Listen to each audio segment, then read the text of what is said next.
Hello and welcome. During the 2.4 livestream, we were teased several new characters. Instead of just talking about them and how cool they look, I'm going to offer my predictions as to what each character might be like, from their element to their weapon to even their position in a team. Without further ado, let's get into it. Starting with Phrolova, I think that this is the easiest one to do. Kuro Games has a track record of releasing supports first before who they are meant for. In this case, it's likely Kentorella, who provides skill and havoc damage on her outro. Phrolova is very likely to be a rectifier user based on skill damage. She will also be a havoc character, naturally. That said, because of what we see her forte do, she could technically be Arrow. However, I think it's clear she'll be a havoc user. Phrolova's Echo, Hecate, is already in the game as well, meaning she'll probably do something with coordinated attacks, maybe applying Havoc Bane in some way. I do not think she'll be a main DPS, however. She might be closer to Yinlin, where you could theoretically build her one of two ways. However, I also think that Phrolova will apply the Havoc Bane to enemies, or at least I'm hoping she will, so we can finally get it added into the game. Up next, we have Ryuko Chisa. Chisa's name means something like 1,000, and in this context might mean something like 1,000 cuts. I am not an expert on Japanese names, unfortunately. A lot of people seem to say that she looks like Akame from Akame ga Kill, and I do see that. However, her weapon is 100% Ryoko's scissor blade from Kill la Kill. Her title reads as the Incisor of the Strings of Annihilation, so she's almost certainly a Havoc user and likely the main DPS for the 2.0 Havoc team. Why do I think this? Well, Incisor essentially means a sharpness or a point. So her title is saying that she's the sharp point of these strings of annihilation, which of course is the actual translation from Chinese into English, not Havoc. I will note that I have some biases here, however, because I hate Phrolova and I want her and Scar to die. Qiuyuan. His name means garden in autumn or autumn garden, which to me implies that Qiuyuan could either be Glacio or Arrow. His appearance gives off the idea that he's Jianjin's master, and may have taught her everything she knows. Maybe the two of them will have synergy, and maybe we'll get crossover companion quests between the two. I believe that he might be the 5-star for Jian's team and will buff heavy attack and arrow damage. However, if he's actually Glacio, then I think he might just be a healer of some kind instead. He's definitely going to utilize a sword, and no matter the element, I just do not see this man being a main DPS. Maybe a sub DPS or a hybrid, that makes the most sense in my opinion. Maybe with a focus on his liberation.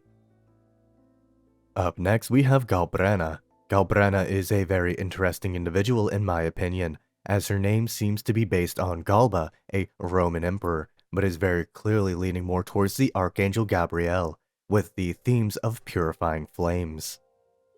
For those of you that are unaware, blue flames are prominent in Roman mythology as well as Christianity. Both of them mean things like purification, but in Christianity specifically, it is a holy, cleansing, and hopeful color, with holy flames being blue.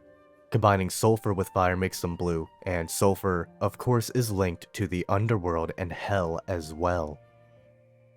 However, I do not actually think that she will be a fusion character, but rather she will be similar to Zani, meaning she'll be a Spectro gun user with fire motifs. I am also huffing massive amounts of copium that she'll be someone who can buff Rover or Shorekeeper for my Rover and Shorekeeper team. Though, let's move on to my favorite one, this of course being Ivno. Believe it or not, her name should actually be spelled like this and not with a J, though unfortunately there's a U instead of a V. I'm very happy to see something closer to Latin in the Septimont region. She's obviously named after the Roman goddess Ivno. Ivno does have connections to the moon under her epitaph known as Ivno Lucinia. Specifically linked with the moonlight, Ivno is also linked with things like childbirth and the protection of women. She appears to be the child of Hatsune Miku and Ishtar from Fate. I think that she's like Zani and is another trick character. The moon is associated with magic, cycles, women, and wisdom quite often. However, what is the most prevalent knowledge of the moon? The tides. For this reason, I believe that Ivno is going to be an arrow user, and following Sydney Mar's theory is likely to represent the boreal winds, as that is associated often with cold weather. That said, Urus could also be applied to her as well. As for the weapon she'll likely utilize, I think this is another Kuro trick. Given the pattern they have set, gauntlets seem to be the most likely one. We have Roshia throwing a box and Zani literally just being a broad blade user, but gauntlets instead. An arrow gauntlet user, maybe Jianjin can actually use her weapon. As for her team comp, since we have the Sentinel Resonator with arrow erosion, I think that she might be a healer for Jian and Qiuyuan. Honestly, Qiuyuan and Ivno can have their roles swapped, but in either case, Jian is finally getting his premium support, as well as a healer, since Arrow Rover is going to be with Chiakona and Cartethia most of the time. That said, the only other element that she really could be would be Spectro. However, let us move on to Avgvsta. Avgvsta, starting with her name like the others, this was the title given to the Roman empresses, and is the female equivalent of Augustus. She has clear connotations with the sun, and specifically with Deus Sol Invictus. You might think she'll be a fusion or spectro character, but given the other releases, I think we'll have too many of them, and by process of elimination, I believe that she will be Electro. Now then, Electro actually does kind of make sense. The sun is a big ball of ionized gas and appears fiery, and in the game we have a status effect known as Electro Flare.